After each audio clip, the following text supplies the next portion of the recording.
We're fresh out of All In, straight into All Out, but the card isn't looking like a typical All Out pay-per-view. We're going to discuss it and obviously the happenings of last night on AEW Dynamite. What's up, people? It's your boy Mekz, the WrestleManiac, if you will, back again on Revolution Radio Duty, alongside my co-host. Yo, people, it's your boy NK, aka the man of the hour, too sweet to be sour. We are here. Yeah, man. You said you haven't caught all of Up with Dynamite. Yeah, no. I just basically caught just the key beats on like Twitter and stuff in it. So yeah. Fair enough.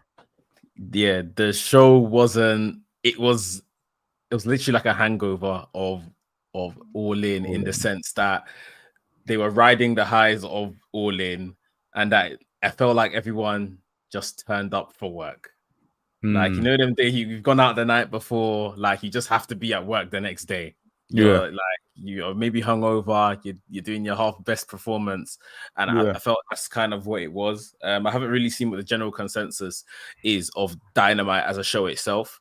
I think they can be pretty much excused because of the highs of All In as a show, but obviously the issue comes when we now have to promote a pay-per-view for this weekend. Sunday, All Out, one of their biggest that, you know, they have 4 pay-per-views a year, but this is the one of the ones held in like very high reference if you were to kind of rank them.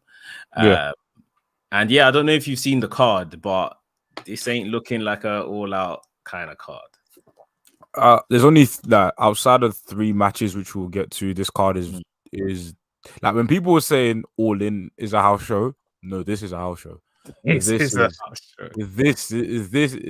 is like some of these are glorified Dynamite main events, and some of these matches don't belong in AEW, which we'll talk about. But I'd say there's at least the card's not good. Like the cards, at least with All In, like you could kind of see reasoning and be like, okay, cool, this match could be good. Okay, cool. With this, it's like outside of like 3 matches, which most of them were built at All In. I'm not particularly excited, but it's like at the same time, it's like this is why you don't book a pay-per-view back to back, because it's tricky to do. It's tricky to do. But yeah. That being said, as we know, they're doing the exact same thing next year. And this looks like it's going to be a tradition going forward, as per what Tony Khan has said. He wants to kind of make sure he targets the British bank holiday, the American bank holiday. They fall in consecutive weeks, and that's how it's going to stay. So, I mean, I only hope that's the thing, like they know that's going to happen. They use the year to make sure they plan this particular period of time very well. And also a bit like I think because of like some of the injuries they've had, obviously Jamie Hayter's injured, Danielson's injured, Punk suspended. It's like I feel these would have been either names that would have been very very prominent at All In, that would have maybe freed up a bit more space for the people who were on All In to work All Out. Injuries, obviously, a thing that happened in wrestling, and you kind of got a plan for them. So that's not necessarily an excuse for what this card is, but maybe with a more full roster, this stuff can work. And obviously, we can tell like the main thing leading into All Out was probably Ricky Starks and Punk. And then Nash, fell through the window because Mr. Suspended got suspended again. So that doesn't fix the whole card, but at least it was one match on the card that had a decent build. In fact, it was probably the best built match on the card. So when you've lost that and now you've just got the rest of this card, I don't know, man. It's a pay-per-view where I was already skeptical about staying up for it. I'm not staying up for this. I'm going to bed.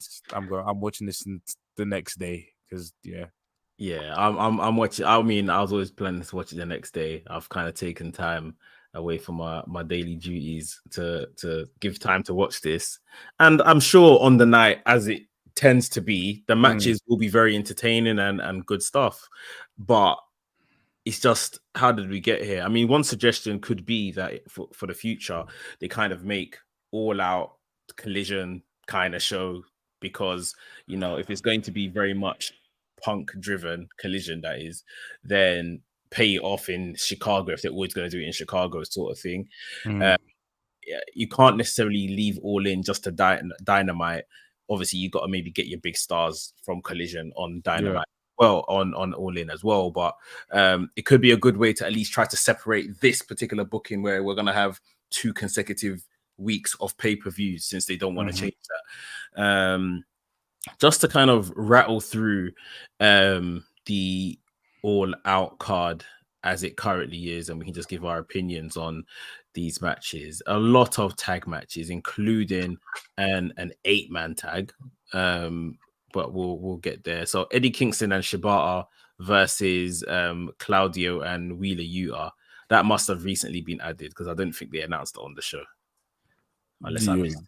I don't know. That was I just this is probably the first match I saw on Twitter when I woke up in it. So I was like, okay. Oh, this particular one? Yeah, it's the first match I saw on Twitter. Okay, this literally, as I'm reading it, is news to me. I never knew that was even a match, but maybe I missed it on the broadcast. We got Samoa Joe versus Shane Taylor, which random. Yeah, man. Random. Like, I'm not watching Ring of Honor currently.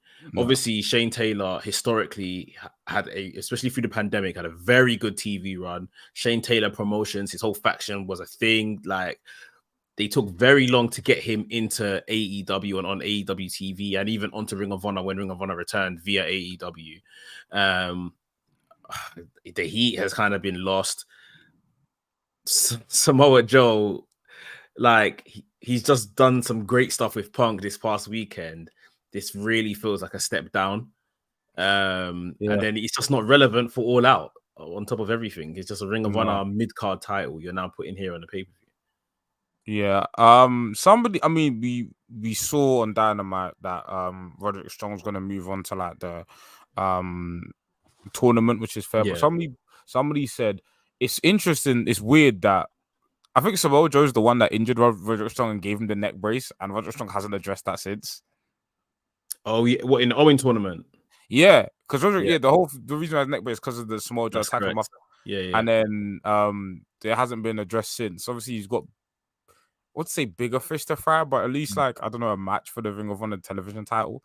I think that would have made sense. Like, just do okay, like, you know what, you injured me, so I would have go for the Ring of Honor television title. But then I guess that's tricky because you'd have to have him win. Yes, because that's about to say that. Yeah.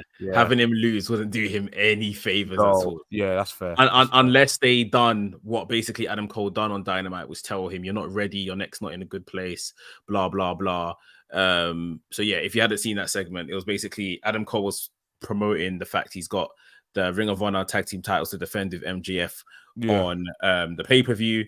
MJF isn't cleared right now because of his neck is in a bad place from the weekend, but MJF will be ready, blah blah blah. And it's obviously the comparison is he's saying everyone MJF is going to be ready to defend the title despite his neck on the weekend. But at the same time, what's this guy's name? Roderick Strong is saying, I want to fight for the world title to take the belt off MJF, what you couldn't do. And Adam Cole saying you're not ready because of your neck and stuff. So it's a great piece of storytelling. But yeah, unless they did Roderick Strong and Samoa Joe and he lost because his neck wasn't ready, and Adam Cole was more like, I told you weren't ready, and that could kind of feed into the current story they're telling, the bigger picture. But yeah, this is a very, very, very random match. We've got, of course, like I said, we got Adam Cole and MJF versus, have you seen the spoilers? Is it Dark Order? Dark Order, yeah.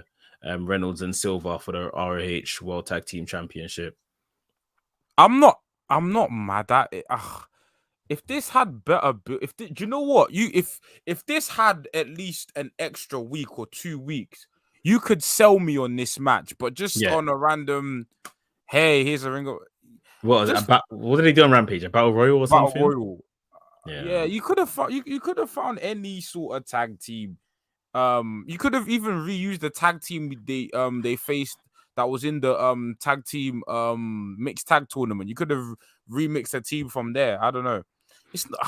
Or they could have just done United Empire again. Aussie Open, and actually, obviously, like we said, they just wrestled some kind of quick match on the pre-show, so no one got hurt for the main event. Let them actually go at it.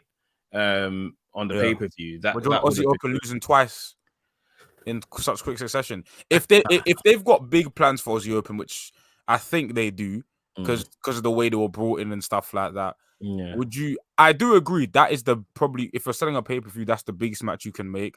But having them lose twice in a week, well, a week apart is it's not the best, but at the same time, it's losing to who they're losing to, innit? They're losing true.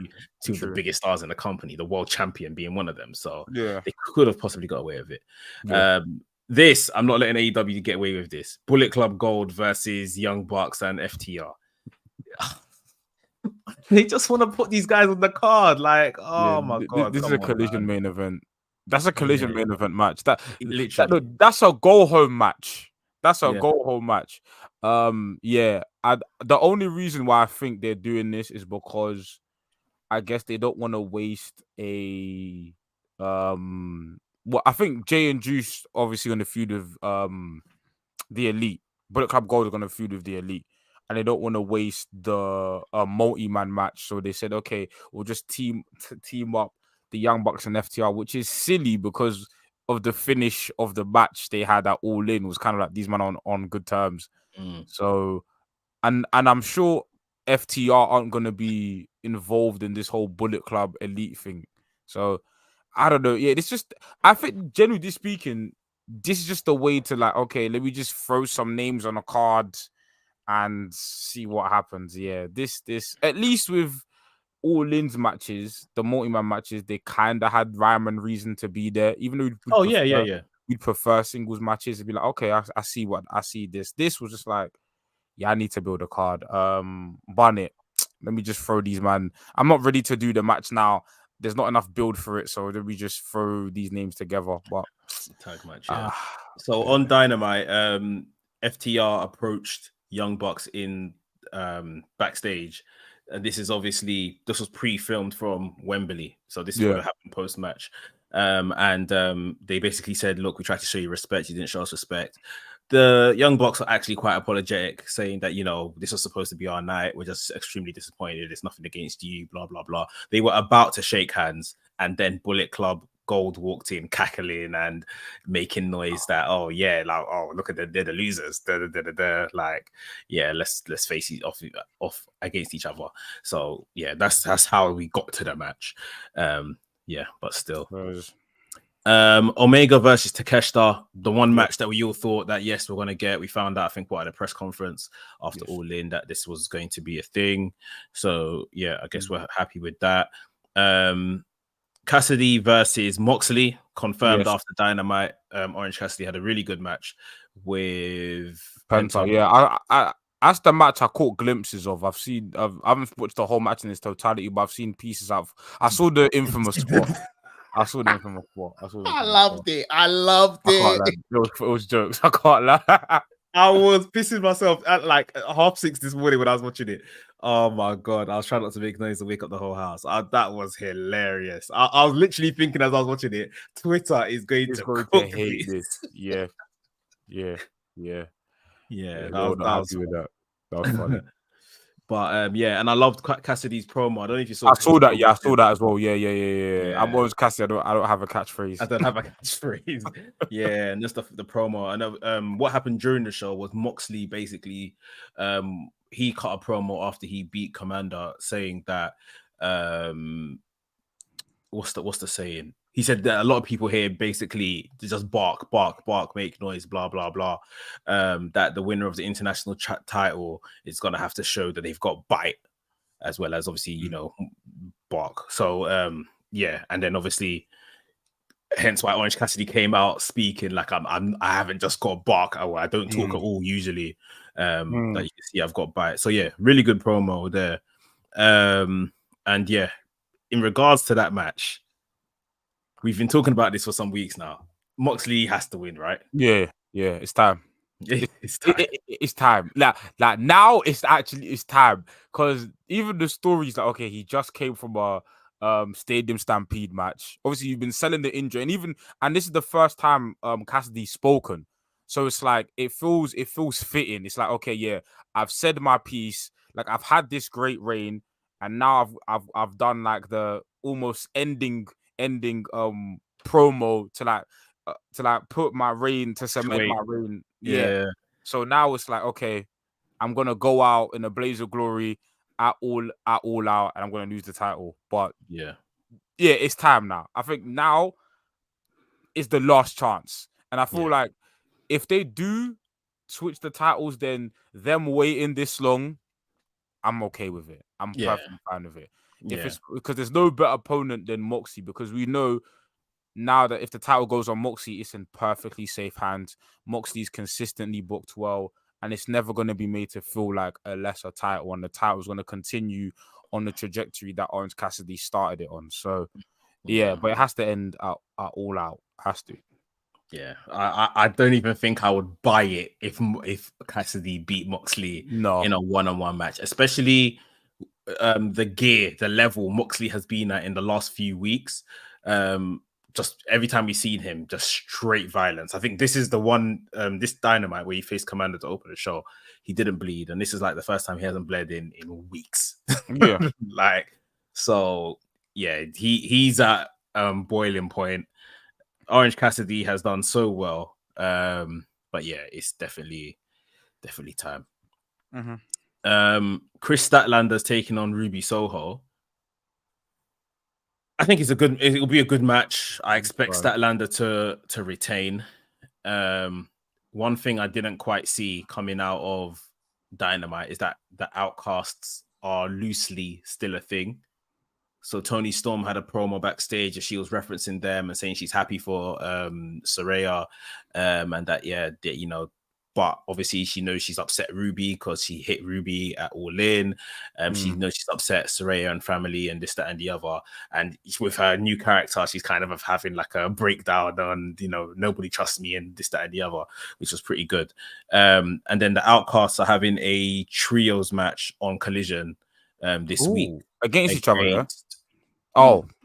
They're one team against Statlander, Hikaru Shida, and Britt Baker. Okay. So and there was some dissension. Like Hikaru Shida and Britt Baker were on one team with Statlander on Dynamite against Nyla Rose, Emi Sakura, and what's Roderick Strong's wife? The MMA woman. Oh, I know you're talking about Marina Shafir. Shafir, that's it. Yeah, they faced them. They beat them, but there was somewhere in the match where Britt Baker must have striked Hikaru Shida, and they're kind of telling a story like, "Oh, you hit me," blah blah blah, which is probably sure to continue within the Collision match that's going to happen this weekend against the Outcasts. But in terms of the championship match, Statlander, Ruby Soho, I expect Statlander to retain. Win. Miro versus Powerhouse Hobbs. That's not bad. Yeah, it's a match they've kind of slowly, quietly built. There's no massive stakes. I think it's more just Powerhouse Hobbs has called his shot and he kind of wants to get back amongst the conversation and he wants to slay Miro as. Is he still doing the QT TV thing? There was nothing on Dynamite in regards to this. Okay. Nothing at all. So they done obviously something on the pre-show of All In, didn't they? All In, yeah. I think then it might be on Collision. Then we think maybe. Yeah, you might see something on Collision the night before the show to kind of further stretch this story. Yeah. And then Luchasaurus defending the TNT championship against Darby Allin. What do you think is going to happen here? I think Luchasaurus retains. I think Luchasaurus retains. I think we've gone back to the Darby world too many times, and I think Christian right now is a very hot act. Yeah, and you could still, because I don't think the Nick Wayne stuff is done. With Christian and Nick Wayne and obviously Darby, I thought there's still like legs on that. So, I think Luchasaurus retains. I think Christian interferes and so on and so forth. I don't think it's time to take the title off Christian / Luchasaurus, but I think it's weird because Christian's like Luchasaurus is the champion, but Christian holds the belt. It's maybe I don't know if they'll go here, but maybe down the line you could tease dissension between Luchasaurus and Christian. Because I think with Christian's character, he's got to get his comeuppance somehow. And I think Luchasaurus like going out on his own will be a good thing, but you can tell that months down the line. But yeah, I think Luchasaurus retains. Yeah, I think that's the likely thing. So yeah, as it stands, that is the all out card. No world title on the line, no tag team title being defended. Both mid card belts are being defended. No women's title on the line, but the TBS is. So I think that kind of just states, you know, the mid card belts are the ones that are kind of taking front and center of this particular pay-per-view alongside the Ring of Honor Tag Team Championship and the Ring of Honor TV Championship. Yeah. And then, of course, you've got the spotlight matches, I guess, of Omega and Takeshita, Hobbs and Miro. Yeah, I guess those are really the biggest matches. I'm not mad at the world title not being defended because I would rather them not rush a random feud out of nowhere in a week. Tag team, it's saying that though, this would have been a good place for Punk to do his real world championship crap on. Oh yeah, like instead of MJF. Yeah, like, I think that was the plan. To be honest, he would have done the real world championship nonsense with Ricky Starks. I think that was clearly the plan. But yeah, I don't know. I think what going forward next year, what they could do is do a card like not like this, but do a card where it is like the mid card titles and it is the secondary titles, but make those stories a lot more prominent in the build. So like we have the build to All In, and now you have two shows like Dynamite and Collision. You can do that where okay, like like All Out should be like either the mid card titles or the more personal feuds, and then All In will just be like the massive spectacle variety show that it was this year. So I think it is possible. It's difficult, but it is possible to do something better. But I think this out, like I said, the main draw for me, the two matches, I'm excited to see are obviously Omega and Takeshita and Cassidy Moxley. Those are the two matches where I'm like, okay, like these are pay-per-view matches. Everything else feels like either a main event of Collision or Dynamite or just in any match that don't deserve to be on the card. I'm not particularly excited for the pay-per-view. I'm excited for the two matches I named, but for the pay-per-view as a whole, I'm not really fussed. Like I kind of just want to see it's weird. I kind of want to get past this pay-per-view and get back to the storylines because there's a lot of storylines that have been teased or are ongoing like MJF that I want to get back to. This pay-per-view kind of feels like a hindrance. Like it's in the way. Yeah, it's like there's so many good storylines coming out of All In that I want to get to, but you've got this pay-per-view, and it's like, move out of the way, move this pay-per-view out of the way. Yeah. It's a lot, and I mean, Tony, like I say, has seemingly made up his mind this is going to be an annual thing. Even with that being said, obviously MJF referenced the Grand Slam tournament that they're doing for the World Championship, and it's like, wow, that's in September as well. And that's gonna obviously be made out to be a big show as it has been the last few years. So yeah, there's just a lot going on now, and as we've been saying, like there's some places within the calendar year where it's just scanty and nothing's happening, and ultimately the show suffers because of it. So you just wish it could be spread out a bit better, but we'll see. I loved your idea of kind of making this like a high level mid card show, like something like Swerve and Darby and what they just done the coffin match, like that kind of personal feud that could tell out and be on something like this would be great. But it's for them to kind of build up those mid card stories, if you like, a bit better, so that we're looking forward to them come a pay-per-view. So it's we'll live and we learn, and we'll see what they do next year. So just to kind of talk about and rumble through what happened on Dynamite, the real story beats. Like I said, there wasn't much. It was just pretty much like, let's just get through this show, get through All Out, and then we're kind of back on schedule.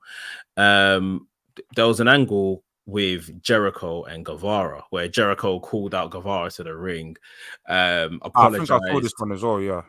Apologized for not for blaming him and not kind of for pushing him away after the Will Ospreay match. And Guevara, in the first instance, accepted the apology, but Jericho went on to kind of replay it all in his head and say how he could have been better. He particularly said how Guevara could have hit Will harder with the bat, and then Guevara basically said, like, you don't put this on me. They started taking shots at each other for their misfortunes in the last couple of months, things like that.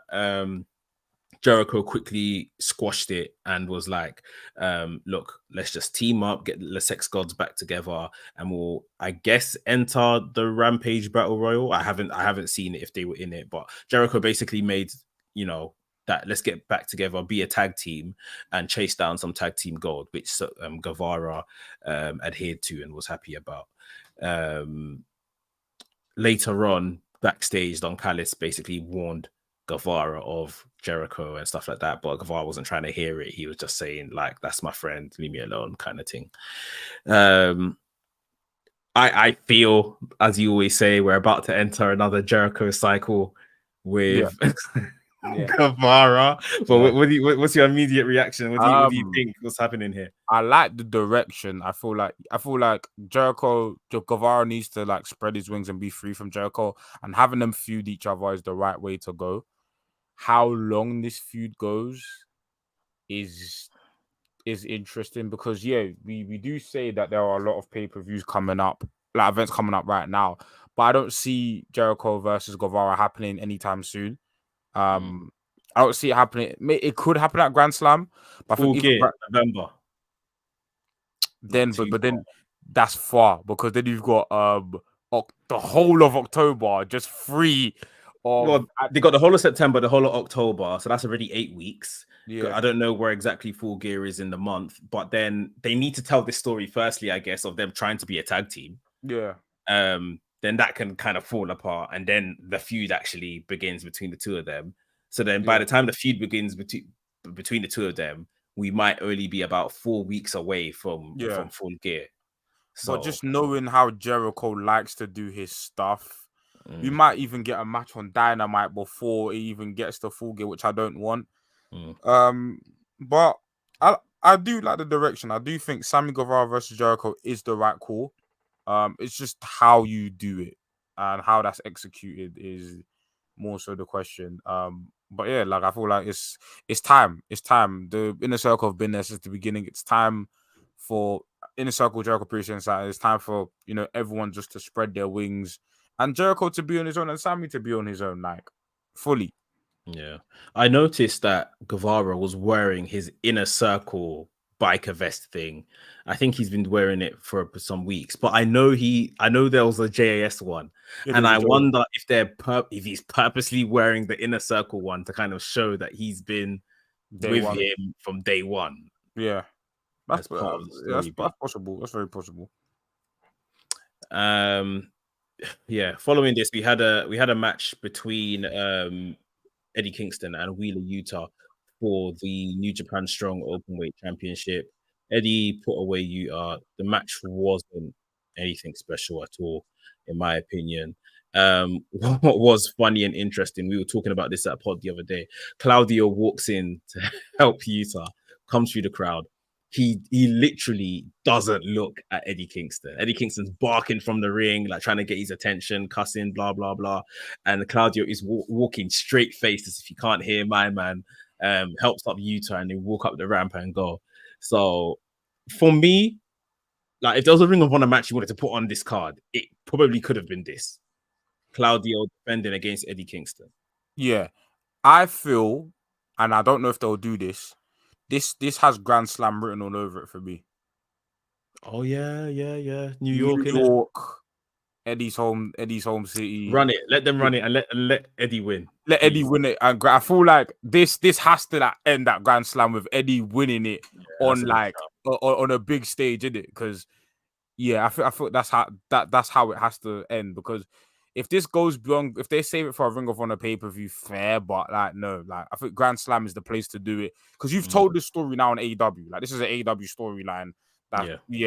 So I feel cool. Grand Slam, do it there. Since September, there's enough time. Run it. Just run it.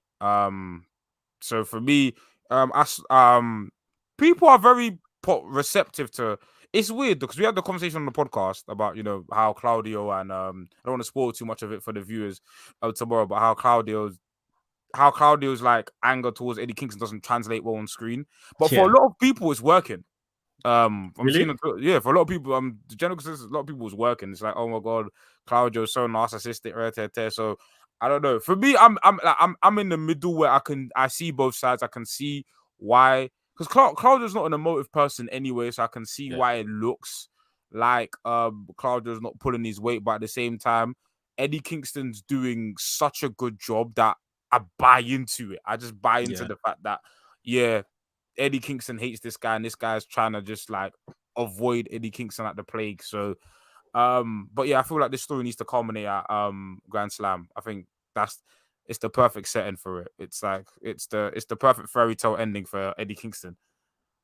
And I think it's kind of what we were saying at Pod as well, that Eddie's putting in all the emotion, trying to get my man to acknowledge him, and like last night, that's why I really enjoyed last night, because Claudio was just face straight. I'm not looking at this guy. I'm not acknowledging his existence, sort of thing, which comes across as obviously, like you said, narcissistic and all of them things. So, I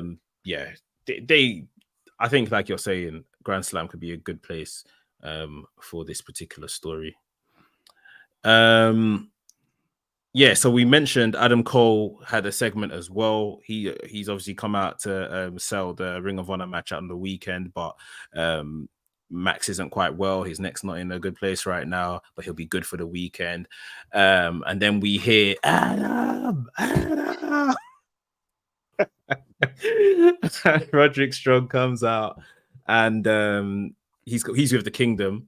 And Mike Bennett takes to the mic, and he basically says, this is what Adam Cole does. He gets people around him. He done it before with the Kingdom and became, Ring of Honor champion. Then he went to Bullet Club to make the sweet merchandise money. He went to NXT and he took our friends and put our friends around him to make sure he kept that belt and became the longest serving champion over there. And now he's back here trying to do the same thing. And we've seen through it and this, that, and the other. And then Adam Cole was trying to plead his case, and Matt Taven took the mic, and Matt Taven told him to shut up and like, this is who you are. You've shown us who you are too many times now. We know it. When Roderick Strong said that he was going to enter this Grand Slam tournament to win the belt that Adam Cole couldn't, that's when Adam Cole said no, but your neck and everything like that. And Roderick Strong kind of played it off like, oh, now you care about me. Now you care about the condition of my neck and all that kind of stuff.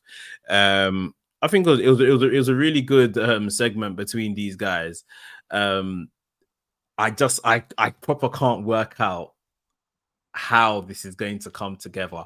Or is Roderick Strong and Kingdom just on their own mission? Adam Cole's on his own thing, and MJF is on his own thing. Is there some collusion here between these parties? I don't know. What do you think? I don't know. I think Roderick Strong's going to win the tournament. Roderick Strong's going to win the tournament, and I'd face MJF.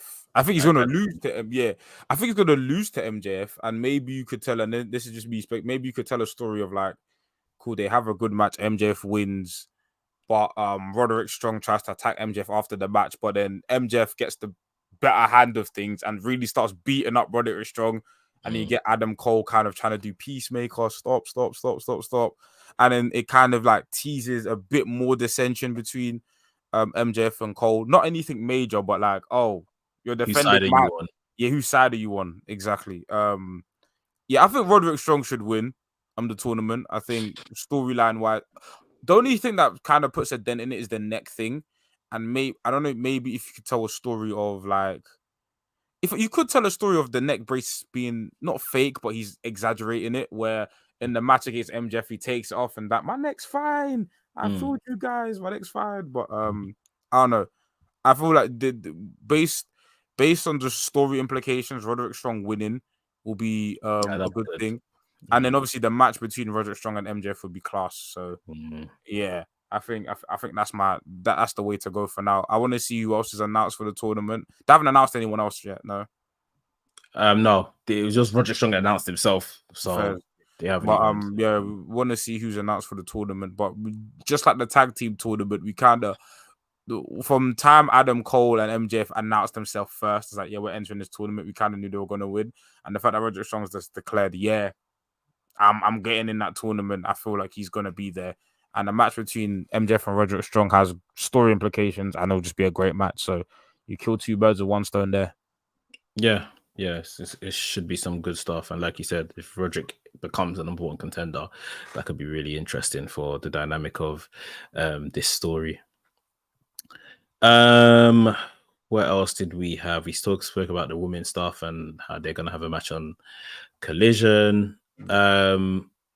We saw backstage Don Callis, he was basically showing Takeshita on the big screen all of the injuries and the pain points for Kenny Omega, where he's had surgery before, and you should do this move to target his neck and do this move to target his side and his hip and this, that, and the other. So yeah, he's kind of breaking down and showing Takeshita all of Kenny Omega's weaknesses, which is good. We had an acclaimed segment where they came out with their titles, obviously kind of showed off that they're champions again, what it means to them. And they have turned the titles pink. Yeah. Which you could have guessed. And it has a little kind of scissor function on the ends of the belts. So, yeah, and if they've laid out an open challenge, I think, for Collision defense. I think that was mainly all the big things that happened. Like I say, this show was pretty much like, let's just fit stuff into 2 hours, do all out, and then we'll get back on course afterwards. Trying to think, is there anything else you wanted to touch on? No, I don't know. I just feel like going into All Out, like I didn't know what the card was gonna be. I knew there was gonna be a lot of stuff coming from All In into All Out, and then we've seen with Kenny Omega versus Takeshita. With Kenny Omega and Takeshita, I think the conclusion is Kenny should win, but then my question is, what do you do to Takeshita afterwards? It's kind of like, I don't know, because the Don Callis act is great, but the thing that makes this good is because of how personal and interconnected all three of those guys are. And Takeshita and Don Callis, will it work outside of Kenny Omega? Like, do them as a duo work outside of attacking Kenny Omega? Because the thing is, it works because like it's deeply personal to Kenny. Kenny brought in Takeshita, they have history, and Don obviously has history with Kenny. But if you're gonna pivot them as a duo onto other people in the company and have other feuds, does it work the same? Don Callis can get over with anyone else, but I don't know if them two as a duo make sense. They make sense specifically for Kenny, but I wouldn't pair them. I wouldn't pair them if they're feuding in somebody else. So it's a weird one. And if AEW are somewhere down the line going to bring in Ospreay, are they going to still include Don Callis with Ospreay? And then is Takeshita still going to be there? So then are they some type of de facto clients or faction? Yeah, a couple of things do need to be ironed out in that respect. Like, I don't know what Hangman's doing or if they got plans for Hangman. Hangman could be a direction post Omega for Takeshita, possibly. They'll have brilliant matches at least. But story-wise, I don't really know what's there.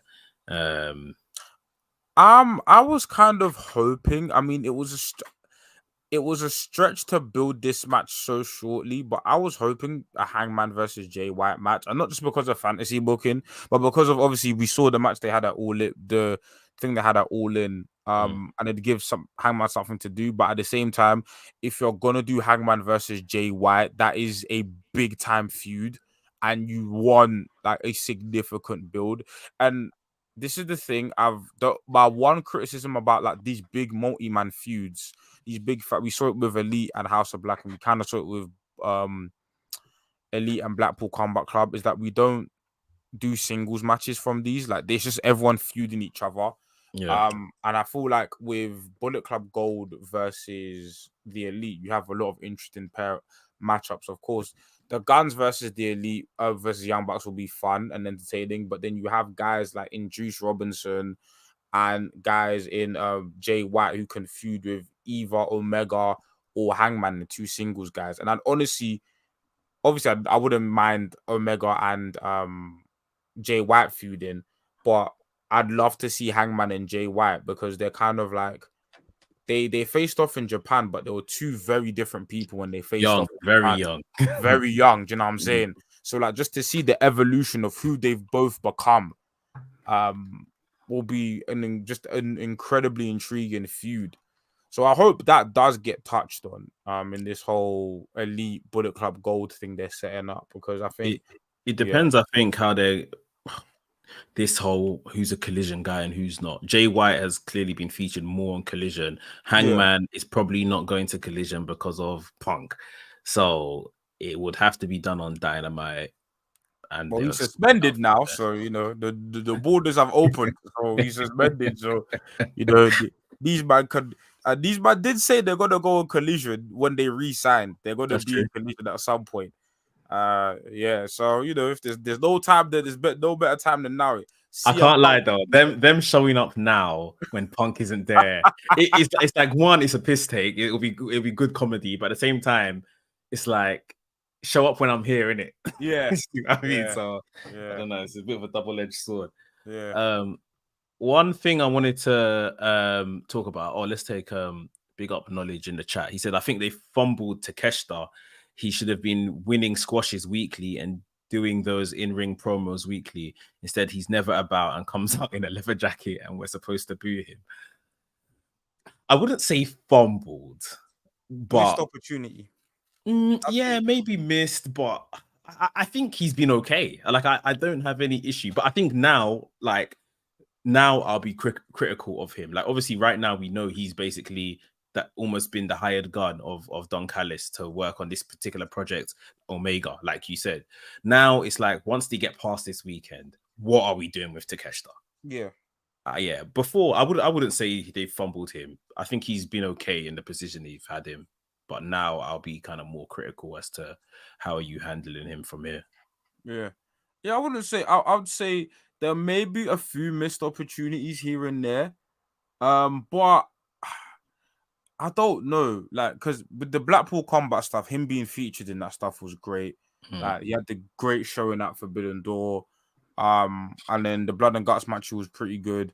I will say the build to All In.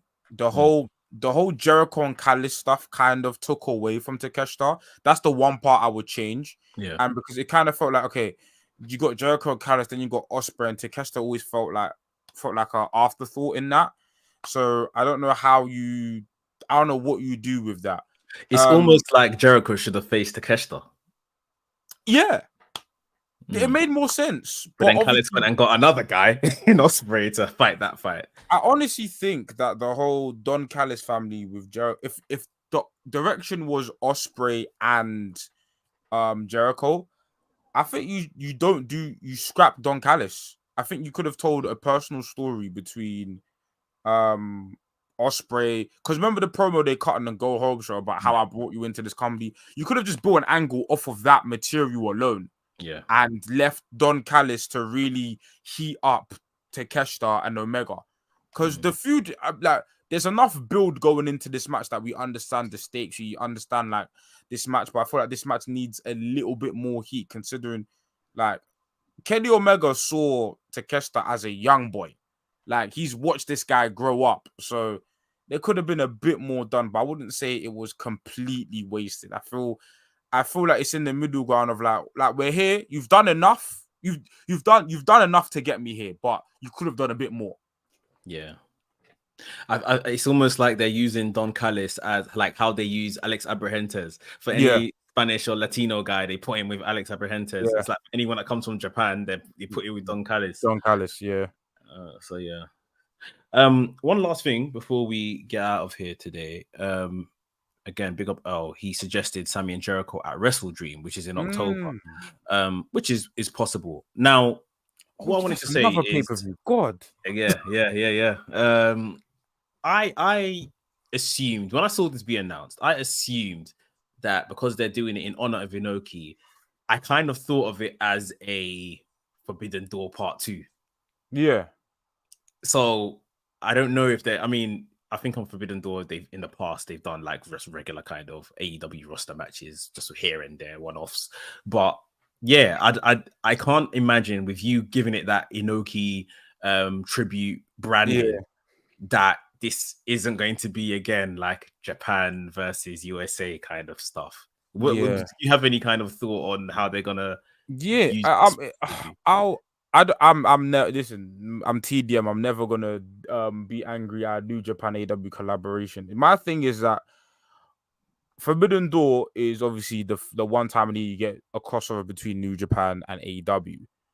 So another pay-per-view, I don't want to say it takes the novelty away from it, but it's kind of like, okay, how was this pay-per-view different from Forbidden Door?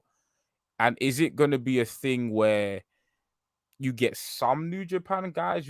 I wonder how they're going to do it. Is it a thing where we get like more tag matches or more like collaborations where it's like, okay, it's not necessarily New Japan versus AEW, but it's more like, okay, you know, we get to see awkward tag teams that we don't really see, but we see that a bit on Forbidden Door as well. Yeah. So I don't know how they're going to differentiate the two. Obviously, I'm still happy about the collaboration. Maybe this might be a bit of a stretch.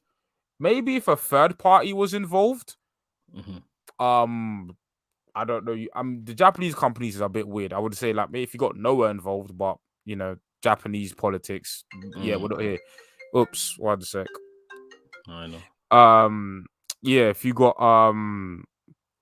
Japanese, if you got other promotions like Impact and so on and so forth, maybe it add a different flavor to it. But and Impact are like in bed with New Japan heavy right now. Yeah. But obviously they've had their day in the sun with AEW and seemingly that didn't really work out. Yeah. And it's no more. Yeah, like for me, that's always what I thought. Okay, how are you going to do a tribute show for Inoki or say this in name, it's for Inoki, without this kind of being a Forbidden Door Part 2? Because if you've come and said all of that, like this is for Inoki, and then I'm seeing matches like Sammy versus Jericho or like a Swerve versus Darby or something, then I'm thinking, like this ain't really for my man, is it? Like, yeah. I'm just interested, and also this is in regards to like New Japan, let's say involvement. It's in a weird time for them because right now after G1, like New Japan just take their foot off the pedal and it's like, okay, we're building to Wrestle Kingdom, and I'm sure like they're not gonna give us like for example, Forbidden Door, we got Danielson Okada, Omega Ospreay, 2 just absolute dream matches. I don't think New Japan are going to give AEW that right now because they want to preserve their stars for their biggest show. Even though it's months away, you don't want to, risk an injury that's going to take 3 months away from like your main event or Wrestle Kingdom or a marquee match at Wrestle Kingdom. So I don't know. I don't know. I'm for the idea. The concept, I'm all for it. So wait, how many pay-per-views does that make it this year? So we've had Revolution, Double or Nothing, Forbidden Door, All In, All Out, Wrestle Dream, and then Full Gear. It'll be 7 in total this year. It's not bad. It's not bad. It's just how they're all bunched. Yeah, that's the issue. Yeah, like you've got literally. So what? There's gonna be All In, Wrestle Dream, and Full Gear are literally 1 month. Yeah. Well, actually, no, because September there's no pay-per-view. So yeah, okay. But September there's All Out. Yes, there is. Yeah, because it is September. Yeah. Gosh. This weekend. Yeah. Yeah. So September, October, and November all have their own pay-per-views now. August, September, October, November all have their own pay-per-view. And then December to February dry. Yeah. Knowledge says New Japan have a house show the same day of Wrestle Dream. They've already advertised some of their biggest stars for that day. So this literally sounds like it's a regular AEW pay-per-view then, with maybe no involvement from New Japan, and they're just doing it as a tribute to Inoki. So why call it Wrestle Dream? Just call it something else. Call it. That's weird. That's like weird. for me, they could have even called it WrestleDream if they like, and just not made the They made the Inoki Inoki thing public. reference. Just say we're using this as a name. That's weird. That's weird. That's weird.